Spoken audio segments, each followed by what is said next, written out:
Hey guys, Blair says from another video. And this one's going to be a Monster Hunter Wilds title update 4. So I'm essentially bringing you guys a quick video for Charge Blade.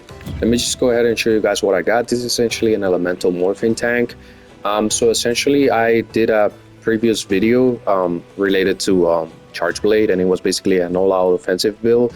But this one is it's meant to be a more defensive build. So hence you're seeing guard and guard up on the equipment skills. So essentially, yeah, as you guys can see, we have Dragon Attack. This is a Dragon Elemental focus build.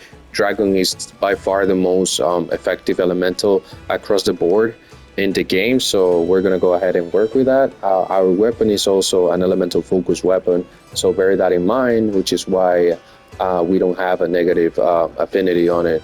And then we also roll a reinforcement bonus of plus 10%. But yeah, let's go ahead and jump into the skills. Dragon Attack, maxed out, Rapid Morph, as well as Guard Up and Guard, all coming from the weapon decorations. And then we have a low shells talisman. I'll go ahead and show you, which is also granting us, I think, a sleep resistance. Yeah, 2 levels. And then it's also granting us recovery up and 1 level. So I just completed recovery up, just to see how pretty it looks, like, with all the skills maxed out. And then, so we're rocking peak performance because we're also using the 4 pieces Gogma Apocalypse, so that'll help us keep it up most of the time. And then we also have Agitator, Maximum Might. So with that, once everything is active, since we don't have a negative 10 on the weapon and we have a plus 10 affinity EX on the reinforcement bonuses, then that'll put us at 55%. And then we have, for defensive, we have Divine Blessing and Recovery Up. We have Coalescence to boost our elemental damage, and then we have Speed Eating for, utility. Then we have a bunch of leftovers abilities. Burst is not that too bad. Sleep Resistance is decent. Then we have Elemental Absorption, which is good. And then we also have an Evade window, which will come in handy because in order to proc our Coalescence, we're going to be using the Bubbly Dance bonus. So once you evade a couple of times, it'll give you the Bubble of Light. And then once it's gone, you get the Coalescence. So yeah, those are the bonuses on the build, essentially. For 4 pieces of Gogma Apocalypse to get Mutual Hostility 2, which will grant us a elemental bonus that increased, and then we'll have also Second Wind to not have to work with our actual stamina bar, but instead using the extra stamina bar that is granted by the Forgo Angina's Will bonus. And then, as I explained, we have the Mitsuna's powers just for the Bubbly Dance Blight and Coalescence gimmick. But yeah, let me just go ahead and show you the equipment. So this is what I have in terms of the equipment. Let me show you the weapon first, just so that you guys know that's the way that I have it slotted. These are the roles. Like I said, Dragon Elemental type, Elemental Focus. And then, so you guys can see the reinforcement bonuses.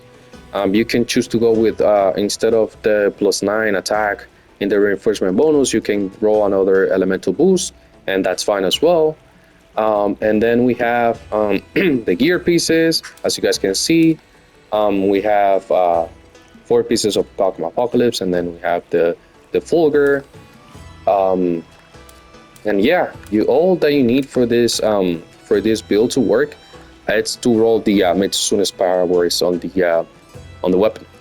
But let me just go ahead and show you the talisman. So as long as you have 2 levels of low shells on the talisman, it's all good. You don't really need anything else. And since this is basically a more oriented defensive build, definitely go with the Rocksteady Mantle. It'll help you a ton. As you guys can see, those are our stats on the right. Those are the defensive stats. Let me just go ahead and buff so that you can see everything, offensive and defensive stats. All right, so let's start blocking everything, powders and all. And I'll show you guys how it all looks. Oh no, I just double dipped on this. Let me just go ahead and do this. Doesn't matter.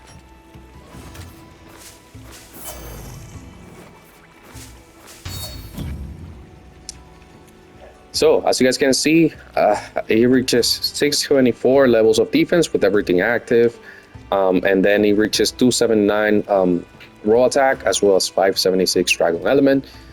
But yeah, that'll be the build, guys. I hope that, you know, for those of you who prefer having more defense, you know, because most of the time be defensive really helps you push out more DPS, believe it or not. You can be dealing slightly more damage, but you know, if you have to, you know, get away from the monster to heal up, then you're losing a ton of damage. So yeah, guys, I hope that you guys like this video. Please like, comment, and subscribe, and I'll see you guys in the next one.